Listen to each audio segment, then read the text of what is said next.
नमस्कार friends, welcome my channel friends. जय Shri Vishnu friends. आज की वीडियो स्टार्ट करते हैं। वैकुंठ एकादशी। जनवरी में वैकुंठ एकादशी कब है? जाने महत्व, पूजन, मुहूर्त व व्रत पारण का समय। वैकुंठ एकादशी 2025। हिंदू धर्म में सभी एकादशी का विशेष महत्व होता है, लेकिन भगवान विष्णु की प्रिय वैकुंठ एकादशी का विशेष महत्व माना गया है। वैकुंठ एकादशी वैकुंठ के स्वामी श्री हरि की प्रिय मानी गई है। इस दिन भगवान विष्णु और मां लक्ष्मी की पूजा का विधान है। साथ ही वैकुंठ एकादशी का व्रत रखने से भगवान विष्णु के लोक में स्थान मिलता है। साथ ही व्यक्ति को जन्म मृत्यु के चक्र से मुक्ति मिल जाती है। धर्म शास्त्रों के अनुसार वैकुंठ एकादशी तिथि पर वैकुंठ लोक का मुख्य द्वार खुला रहता है। वैदिक गणना के अनुसार वैकुंठ एकादशी का पर्व सूर्य के धनु राशि में गोचर के दौरान आता है। ये पर्व आमतौर पर पौष माह के शुक्ल पक्ष की एकादशी तिथि को मनाया जाता है। इस दिन भगवान श्रीहरि विष्णु की पूजा श्रद्धा और भक्ति के साथ की जाती है। जानते हैं कि साल 2025 में वैकुंठ एकादशी कब है और इस दिन पूजा करने की तरीका क्या है।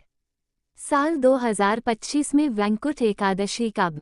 वैदिक पंचांग के अनुसार पौष माह के शुक्ल पक्ष की एकादशी तिथि 9 जनवरी को दोपहर 12:22 पर शुरू होगी। वहीं इस एकादशी तिथि का समापन 10 जनवरी को सुबह 10:19 पर होगा। ऐसे में उदया तिथि के अनुसार 10 जनवरी को वैकुंठ एकादशी का व्रत रखा जाएगा। वैकुंठ एकादशी पूजन मुहूर्त 2025। लाभ उन्नति 8:34 AM से 9:52 AM। अमृत सर्वोत्तम 9:52 AM से 11:10 AM। शुभ उत्तम 12:29 PM से 1:47 PM। वैकुंठ एकादशी 2025 व्रत पारण समय। शुक्रवार के दिन 10 जनवरी को वैकुंठ एकादशी का व्रत रखा जाएगा। इस दिन विधि विधान से भगवान विष्णु और लक्ष्मी जी की पूजा करें। शाम में आरती करें और फिर फलाहार करें। रात में जागरण कर भगवान विष्णु की उपासना करें। इसके अगले दिन रोजाना की तरह पूजा पाठ कर व्रत खोलें। व्रत खोलने के बाद ब्राह्मणों को दान जरूर दें।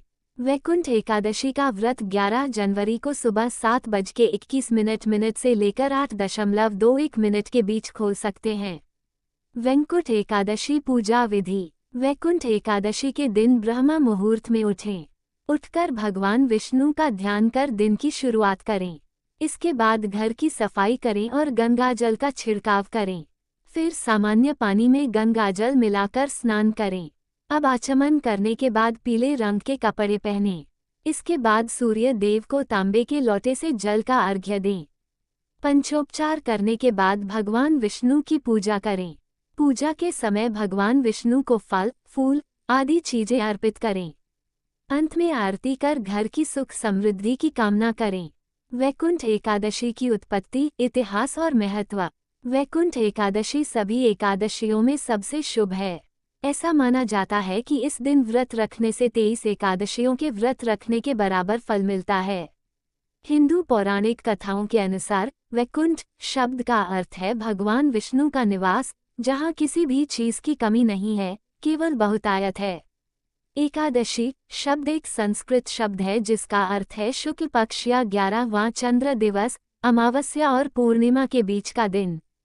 पद्म पुराण के अनुसार भगवान विष्णु ने मुरान नामक एक राक्षस से युद्ध किया और लड़ाई के बीच आराम करने और राक्षस को मारने के लिए एक नया हथियार बनाने के लिए एक गुफा में चले गए। जब भगवान विष्णु आराम कर रहे थे, राक्षस मुरान ने उन्हें गुफा में मारने की कोशिश की। हालांकि उसके प्रयास बर्बाद हो गए, जैसे कि एक महिला रूप में ऊर्जा भगवान विष्णु के शरीर से निकली और उसकी जगह उसे मार डाला। भगवान विष्णु उस महिला ऊर्जा से प्रभावित हुए और उसे एकादशी कहा।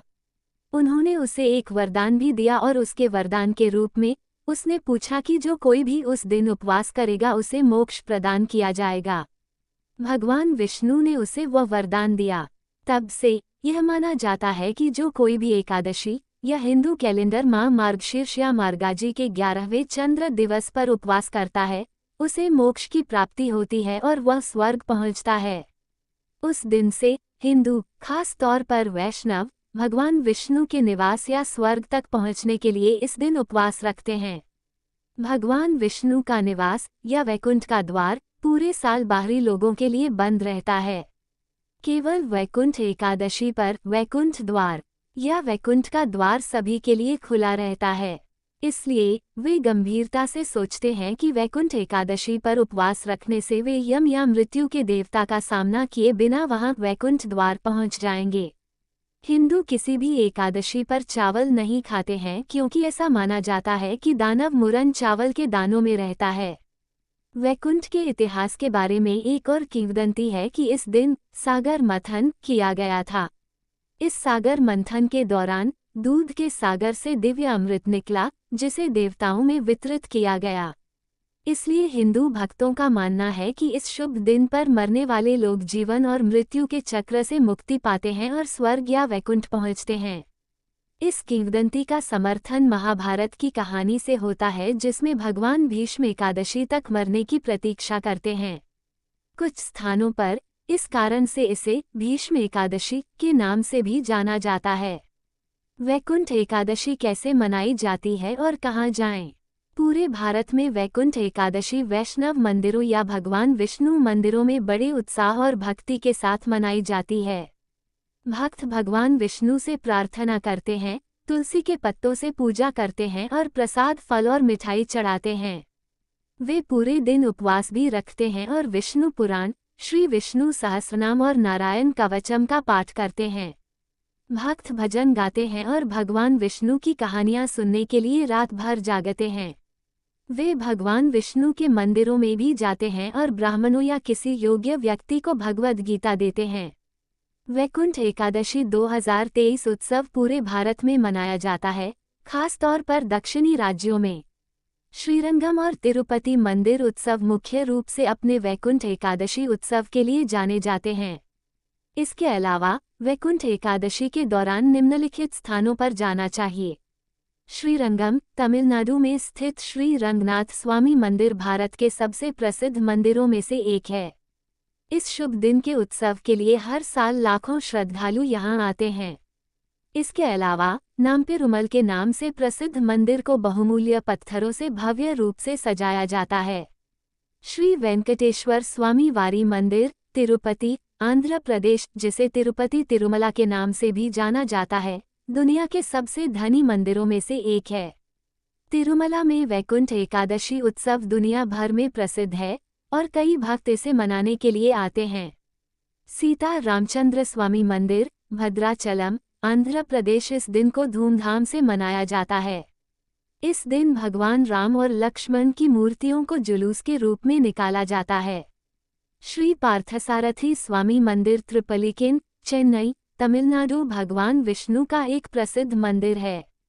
इसलिए इस दिन को कई उत्सवों के साथ मनाया जाता है और लाखों भक्त इसमें शामिल होते हैं। रंगनाथ स्वामी मंदिर, श्रीरंगपटना, कर्नाटक, भगवान रंगनाथ स्वामी के 5 निवासों या पंचर क्षेत्र में से पहला है। यह मंदिर वैकुंठ एकादशी उत्सव के लिए जाना जाता है। वैकुंठ एकादशी कथा। वैकुंठ एकादशी व्रत कथा। गोकुल नाम के नगर में वैखानस नाम का राजा राज्य करता था। उनके राज्य में चारों वेदों के ज्ञाता ब्राह्मण निवास करते थे। राजा अपनी प्रजा से काफी प्यार करता था। एक बार राजा ने अपने सपने में देखा कि उसके पिता नरक में कष्ट भोग रहे हैं। सुबह होते ही राजा ने अपने राज्य के ब्राह्मणों को अपना सपना सुनाया। राजा ने ब्राह्मणों से आगे कहा कि सपने में पिताजी की ऐसी हालत देख मैं परेशान हूँ। ब्राह्मणों ने कहा, हे राजन, यहाँ पास ही में ज्ञाता पर्वत ऋषि का आश्रम है, वे आपकी इस परेशानी का समाधान जरूर करेंगे। ब्राह्मणों की बातों को सुन राजा तुरंत ही पर्वत ऋषि के आश्रम के लिए निकल पड़े। आश्रम में जाकर राजा ने पर्वत ऋषि को साष्टांग दंडवत करते हुए अपनी चिंता बताई। राजा की व्यथा सुनकर पर्वत मुनि ने कहा, हे राजन, आपके पिता ने पूर्व जन्म में कामातुर होकर एक पत्नी को रति दी, किंतु दूसरी पत्नी को ऋतुदान मांगने पर भी नहीं दिया। उसी पाप के चलते उन्हें नरक जाना पड़ा।